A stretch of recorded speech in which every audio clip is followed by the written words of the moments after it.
You can go down the list here of Donald Trump specifically targeting his political opponents.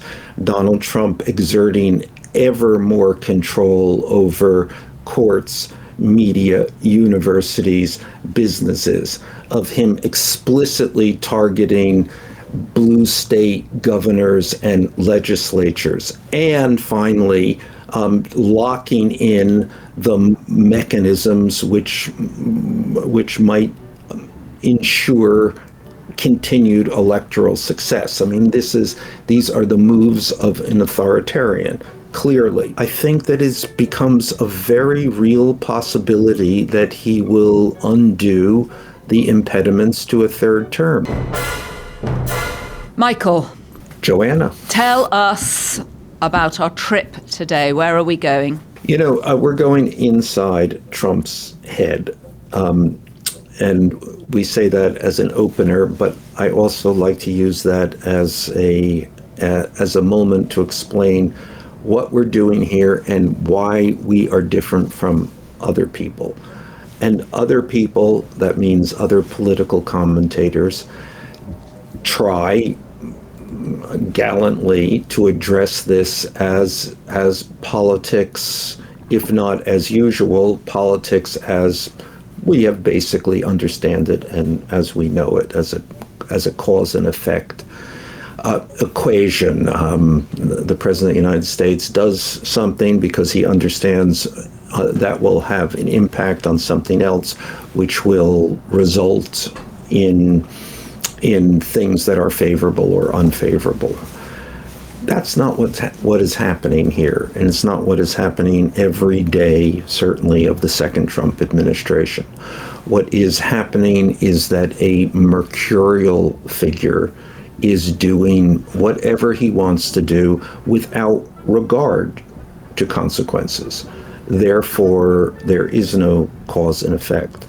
And what happens is just what happens in this man's mind, what he wants, his desires of the moment.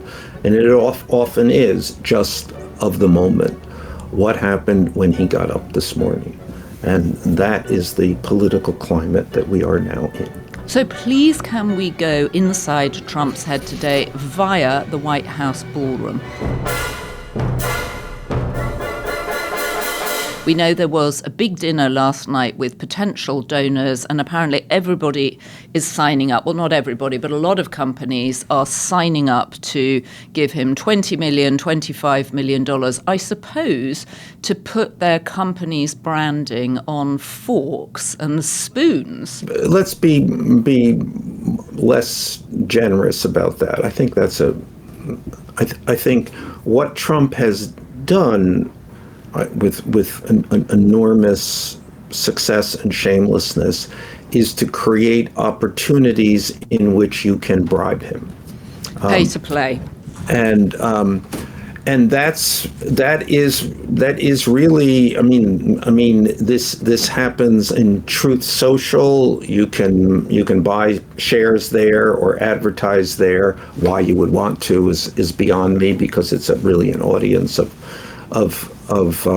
it's a social network with only one person participating in it. In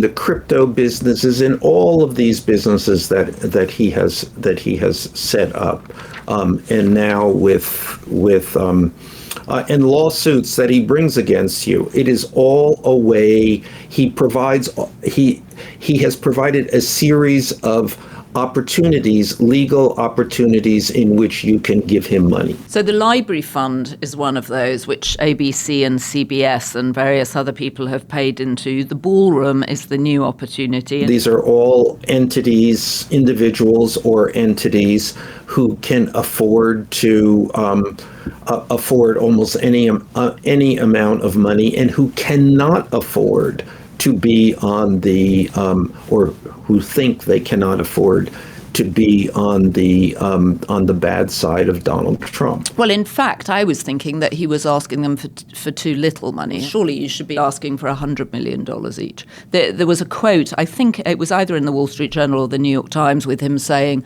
that people had been asking, can I give you 20 million? Or he'd been saying to people, would it be inappropriate for me to ask for 20 or 25 million million dollars?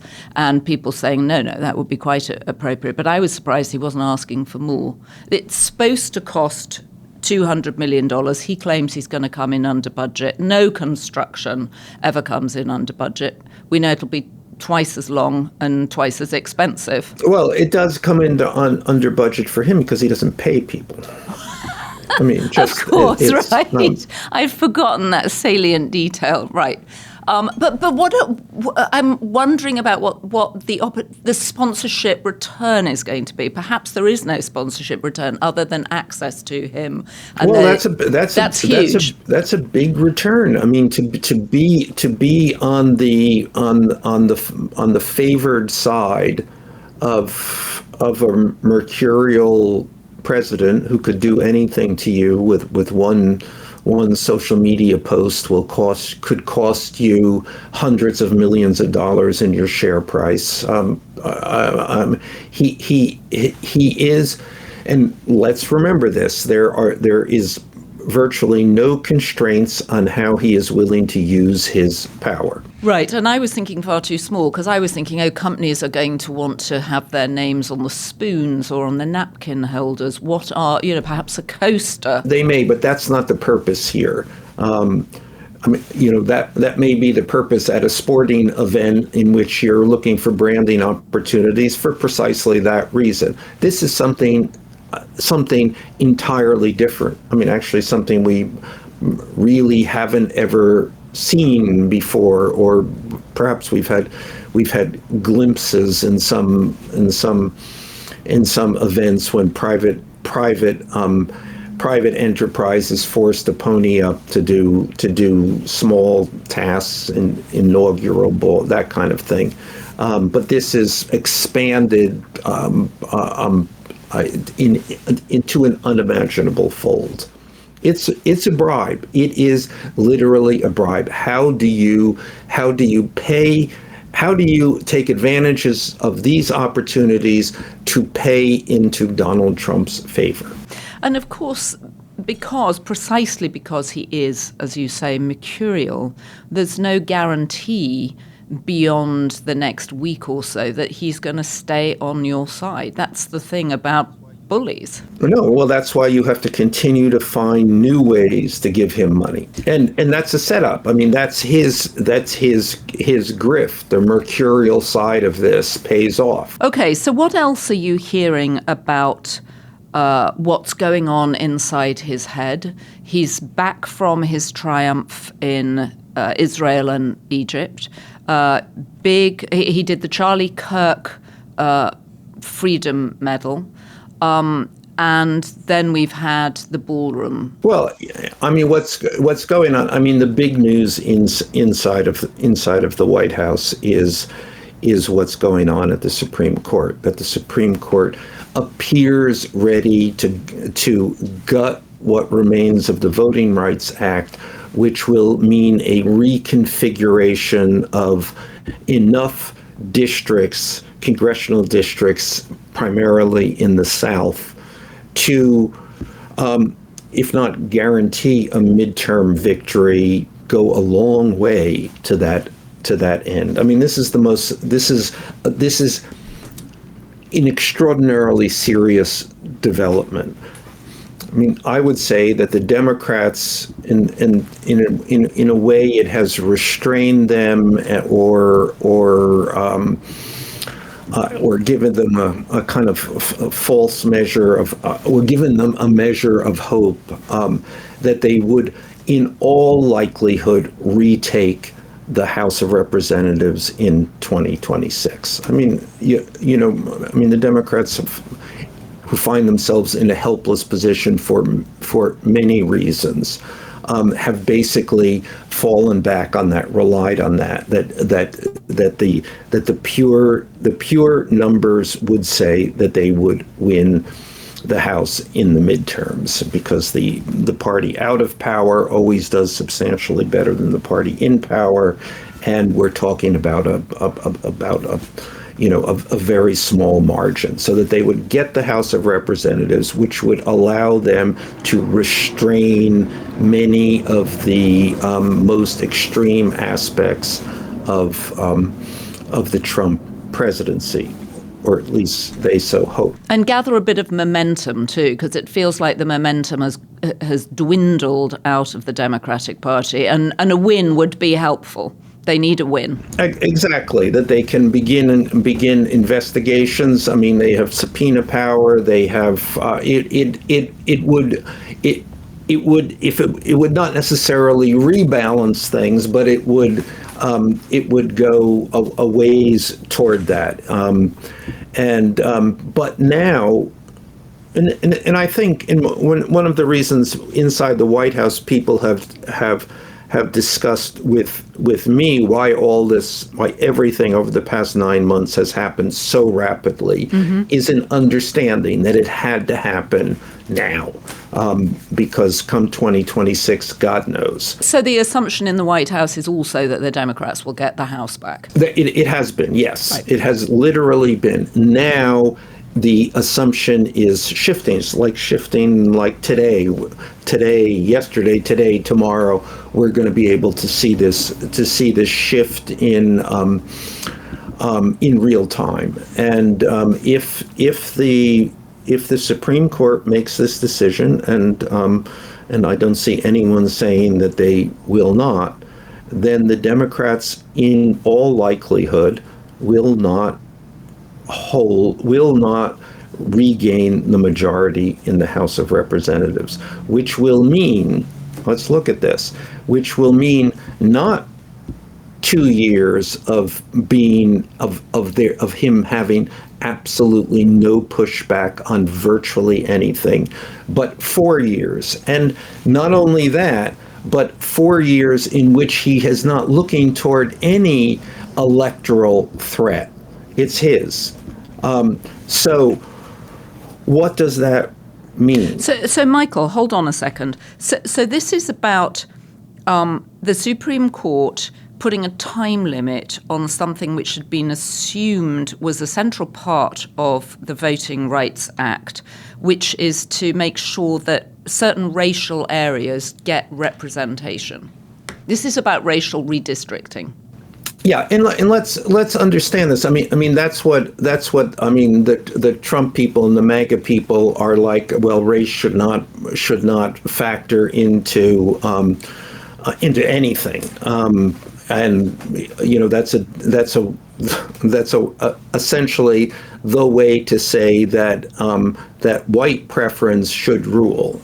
And remember what's happened here, that historically, especially in the South, but not only in the South, congressional districts were drawn specifically to make sure that there would not be a black majority. And the Voting Rights Act corrected that, and it provided the wherewithal to actually, to create districts. I mean, the requirement to create districts which would reflect black voters.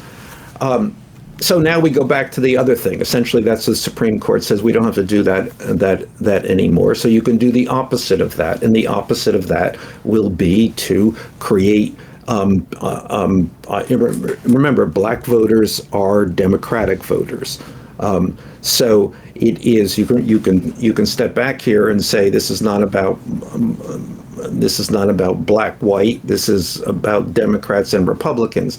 But the South is overwhelmingly Republican, so that they will then create those white districts, white majority districts, which will vote Republican. Now you can go and the MAGA people will say, yes, the South is overwhelmingly Republican. So we should have overwhelmingly, which they already do, Republican congressional districts. But that, of course, effectively disenfranchises black voters. And it's uncannily the echoes of what you said Roger Ailes used to say repeatedly about Donald Trump, which was that he longed to go back to the 60s before the Voting Rights Act. Well, very in a very pointed way. I mean, what Roger Ailes said to me, and just as a background here, I may appear to be a liberal, and I suppose I am a liberal, but I've had long relationships with a variety of right-wing figures, including Roger Ailes, who I was friends with for a long time. And we should remind people started Fox News. Yes. Roger Ailes is a pillar of what is happening now in American politics. But Roger said to me once, and we were talking about this, and this was in the throes of the Trump election. This was in 2016. So he said the people they live in 2016. He said the people I speak to, the people who Fox News is for, they live, he said, in 1965, and then he added before the Voting Rights Act. So that observation of his appears to be possibly coming to pass. And reading around this, I saw it might impact as many as 12 Democratic congressional seats, which is, would be devastating to the Democrats in the midterms and going forward. And set this in the broader scheme of things, that the broader scheme of things is not only that the Trump administration has systematically done away with DEI preferences, but they have substituted effectively a white preference mandate. And I think it was just yesterday they announced the dismantling. The substantive dismantling of a particular immigration program in favor of European and South African white immigrants. So what is the Democrats' response to this? How do they? Because this does seem. First of all, it's a Supreme Court decision, which is hard to undo. And secondly, how do people make this issue immediate for voters? And thirdly, you said the black vote is Democratic. At the last election, certainly there was a movement among black men for Trump. Yeah, the Democrats. That was. Let's be clear. Even with that movement, the black vote is overwhelmingly Democrat and remains overwhelmingly a Democratic vote. But having said this, I don't know. You look at voting is you look at a map, and if you suddenly have the map itself turn against you, good luck. Right, very hard to know because it's a relatively complicated issue how you get people worked up about it. Well, let's see if we can get people worked up about it. I have said all along, and I think I just said it the other day, that the whole idea of a third term for Donald Trump is specious. we were talking about Bannon. I think you called it I think you said there's Bannon baloney and then there's a special level of Bannon baloney. No, I said there's baloney and then there's Bannon baloney. Okay, all right, that's what you said. Correct. But he's certainly been putting it out there that Donald Trump will run in 2028. And we know they've got those hats they throw out. When I said this, then I had a little sit down with myself, and I was thinking about this. And, the thing about an authoritarian, and again, you can go down the list here of Donald Trump specifically targeting his political opponents, Donald Trump exerting ever more control over courts, media, universities, businesses, of him explicitly targeting blue state governors and legislatures, and finally locking in the mechanisms which might ensure continued electoral success. I mean, these are the moves of an authoritarian, clearly. And the problem with this is that an authoritarian breaks so many rules and makes so many enemies that in order to avoid retribution, he has to stay in power. That is the nature of the game that is being played.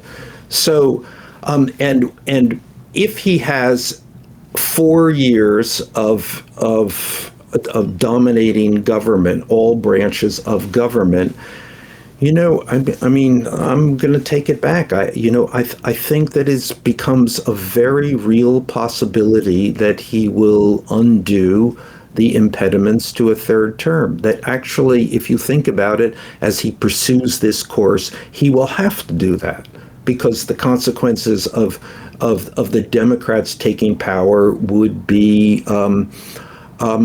devastating for him. Well, that's just an extraordinary thought. And also, there was a photo that I think was in the New York Times yesterday where he was standing with Pam Bondi, Kash Patel, and Todd Blanche. And you just thought he's completely nobbled the DOJ, which is now run by two of his former personal lawyers. And he's put in Kash Patel, a former T-shirt salesman, to run the FBI, Keystone Cash, as we call him at the Daily Beast.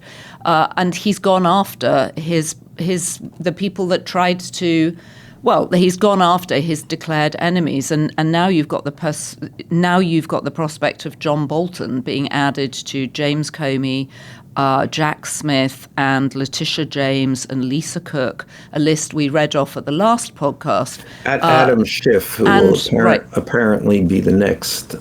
Adam Schiff, a sitting senator of California. Yeah, no, we're in entirely new territory here.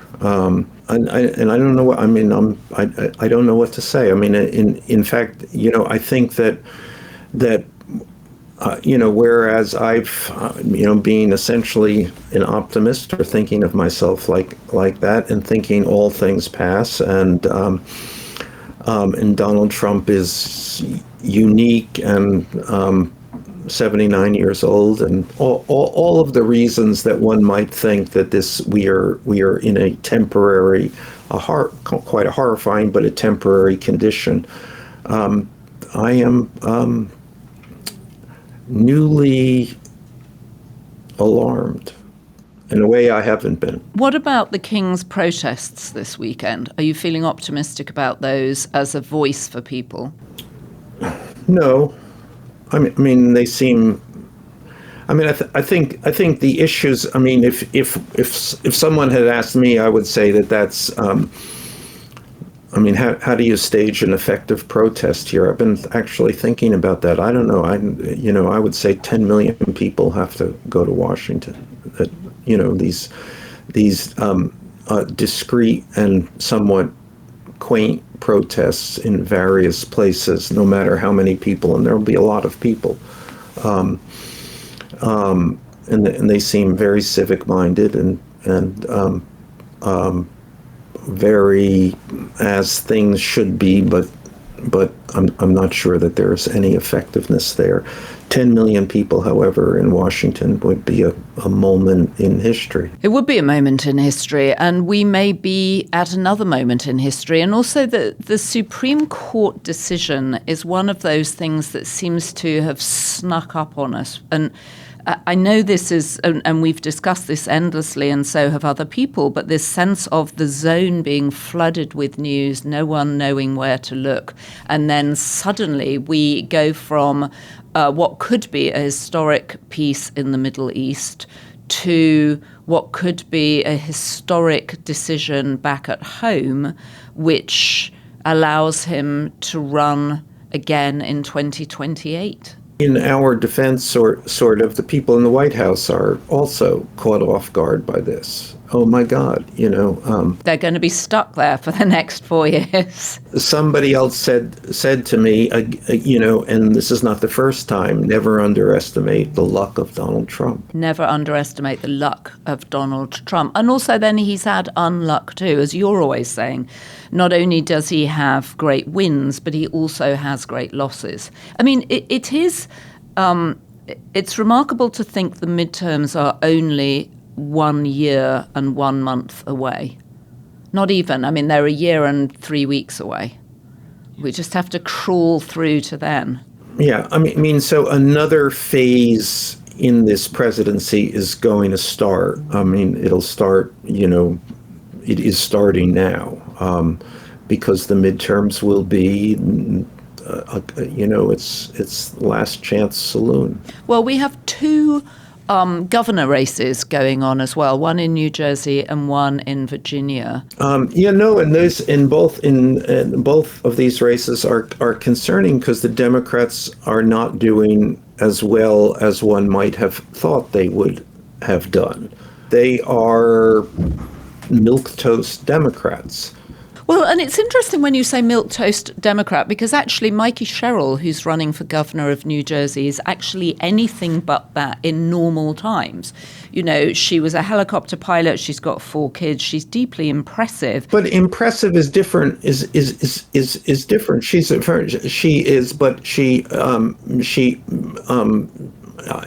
opens her mouth and it's and we go to sleep. There is no message. What is the message? The message is I am better than the Trump people. To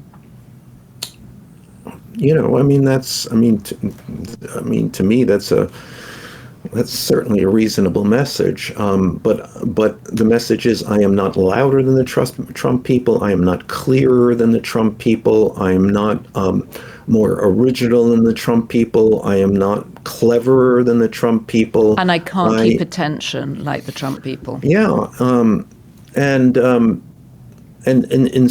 these are the issues that the Democrats are facing, and they're profound issues. They are symmetrical candidates. They run against asymmetric candidates. So we mentioned Roger Ailes, who was the founder of Fox News. What about the proprietor of Fox News and, of course, the Wall Street Journal that's been very provocative around the Epstein birthday letters? And, of course, Donald Trump is suing them. What are you hearing about that case? Let me add that I am Donald Trump's chronicler, but I am also Rupert Murdoch's chronicler. You are. You've written 2 books on Rupert Murdoch. Only 2 books and 4 books about Donald Trump. Yes. The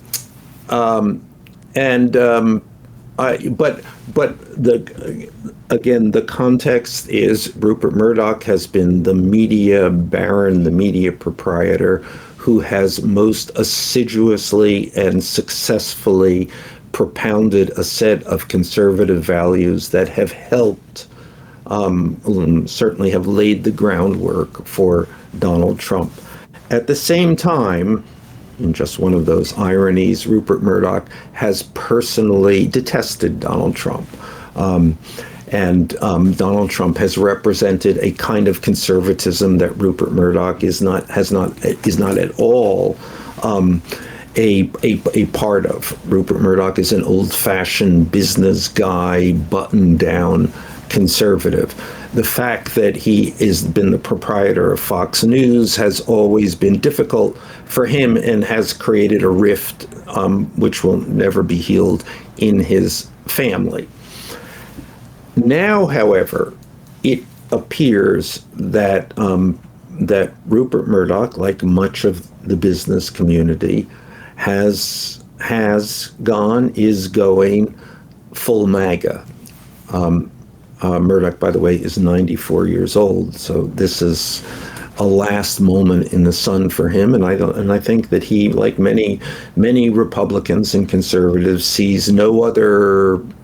There's no alternative here. Well, you said, I mean, we know that Murdoch's mother lived beyond 100, so it's possible, like the president, he's just got a gene that is resistant to all bugs, and he just keeps going on. Well, nobody has that gene, so that's somehow by the fluke of this, that, the other thing. But in all likelihood, Rupert Murdoch dies in a week or so. In a week or so? That's very specific. I'm just giving you the actuarial facts. Okay, but he's not. But billionaires don't actually seem to come under the actuarial facts. So it's possible he's got another 95-year-olds, almost 95-year-olds in March. They do come under those actuarial tables, as we all do. Just to push back, it's possible that Rupert Murdoch could outlive the next 3 years of Donald Trump's presidency. I don't know. You want $100, $200? I would $300? I'll put $50 on that. $50. I used to work for Rupert Murdoch, and I will say that he seemed to have another worldly attitude. Mind you, so does Donald Trump. I think they're both going to outlive all of us. At any rate, in the time that he has left,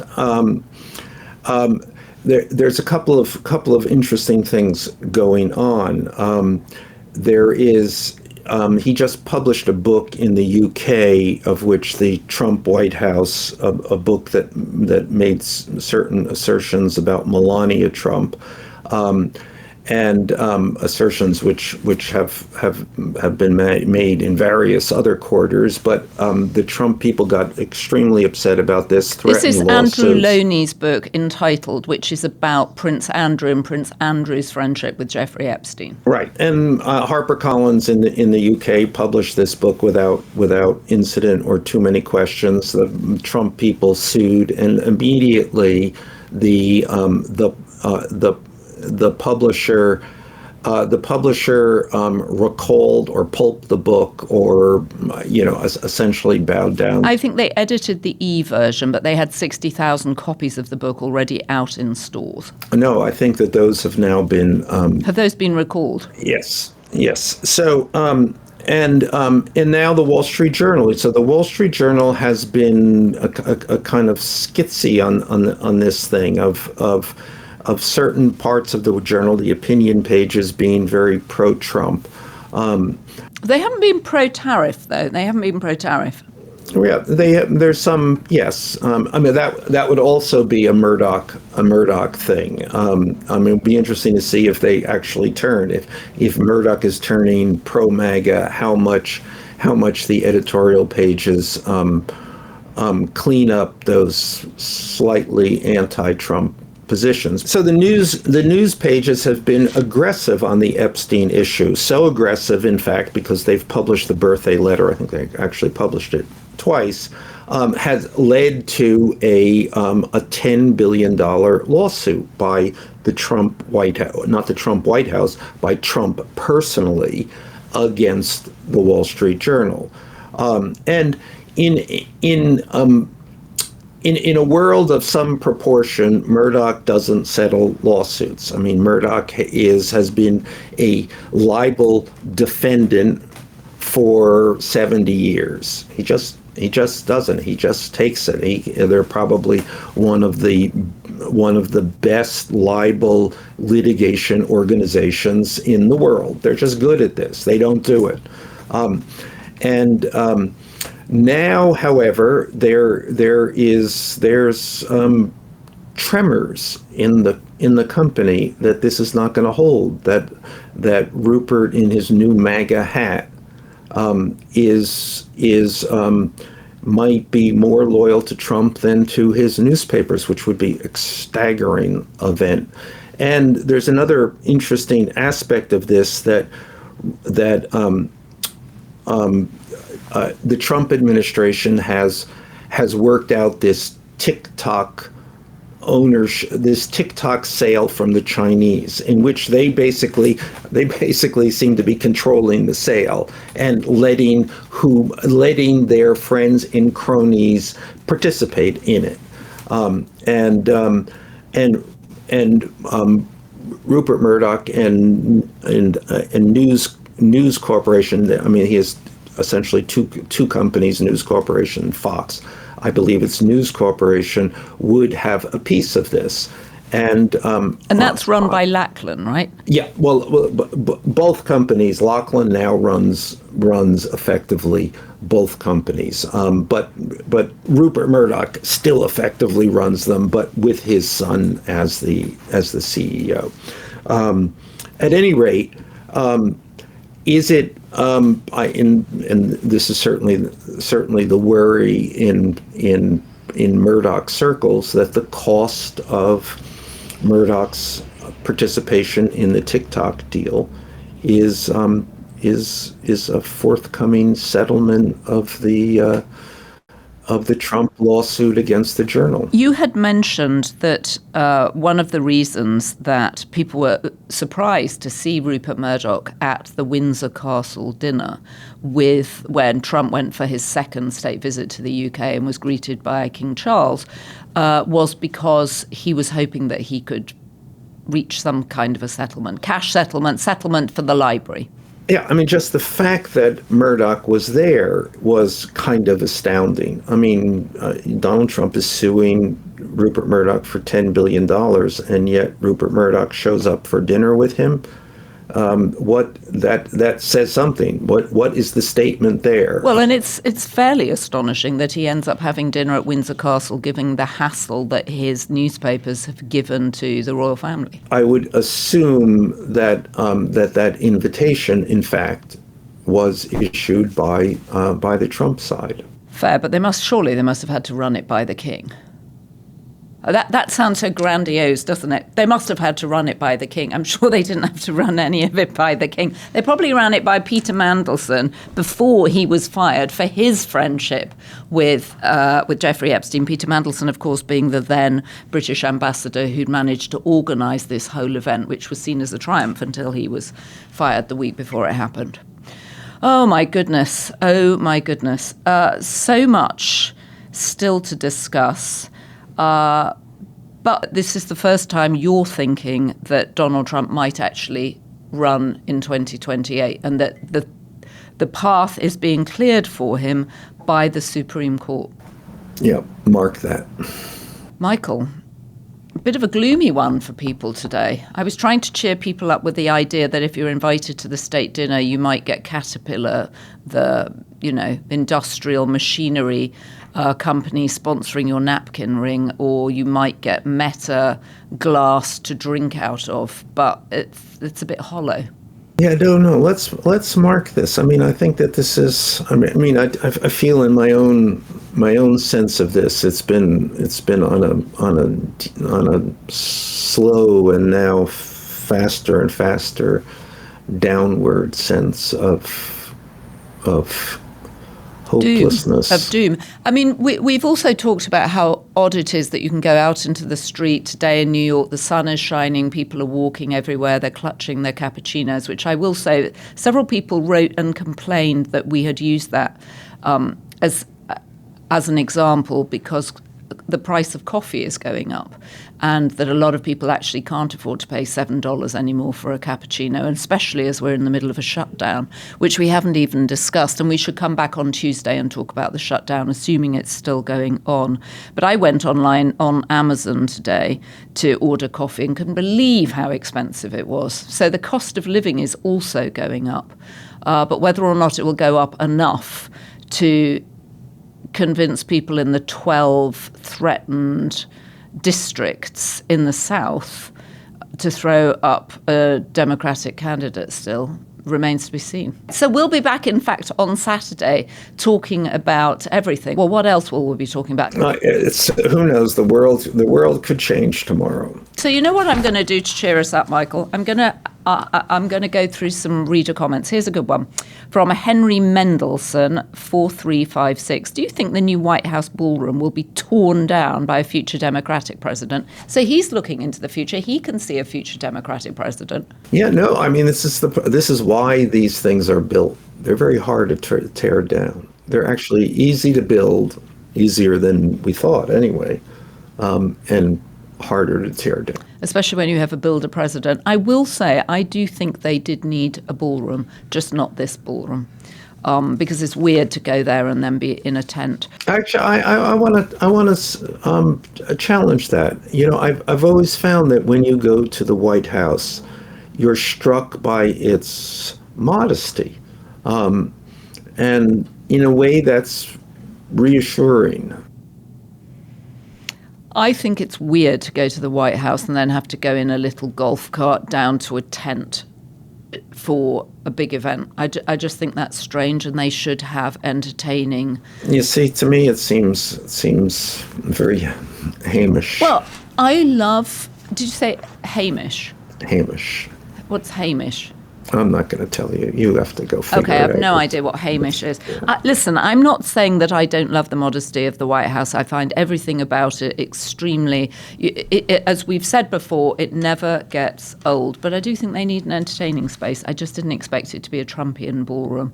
I was talking to someone the other day who'd run into Donald Trump at the White House, and Trump had cornered him and said, "How much do you know about chandeliers? Because I know a lot about chandeliers." And this person had said, "Well, tell me about chandeliers." And Donald Trump had said, "What gives the best light? Is it a silver chandelier, a clear chandelier, or a gold chandelier?" And this person had obviously said a gold chandelier. And Trump had said, "Exactly right. Gold chandelier gives the best light." How come Tylenol, asks Charles Zuninga, doesn't sue the administration? That is a good question. Why aren't they suing, or at least suing Robert Kennedy Jr.? I don't know the answer to that. Can we go inside MAGA Mike Johnson's head on one episode? How is he balancing Trump's demand for loyalty with his duties as Speaker and his Christian values? And that's from Oradka. Well, that's an easy. Obviously, he only has one master, and it's not God. And it ain't Jesus Christ. Yeah, yes. I was just going to say, yeah. Okay, and let's have a look. This is from Philip Eaglet, ON750. What do we know about Ghislaine and Jeffrey Epstein's involvement with intelligence organizations? Which ones? We don't know anything, and nor does anyone else. So anything that you've heard is somebody making up something. Okay. We will be back on Saturday, and perhaps we'll take more comments. Good. All right. Read us out, Michael. What does that mean? It means you have to tell people to subscribe to the Daily Beast, yes, because we are independent media. Button, apparently, that you can push, and you're going to be our subscriber for life. And you can be a member of the Daily Beast community. And you can be a member of the Daily Beast community, although I don't exactly know what that means. It means you get access to us, and it means you get extra content. It's kind of irresistible. You can call me anytime. And a shout out to our top tier B-Beast members, Karen White, Heidi Riley, Connie Rutherford, Sharon Shipley, Andrea Hodel, and Free DC. And thank you to our production team, Devon Rogerino, Anna von Ursen, and our editor, Jessie Millward.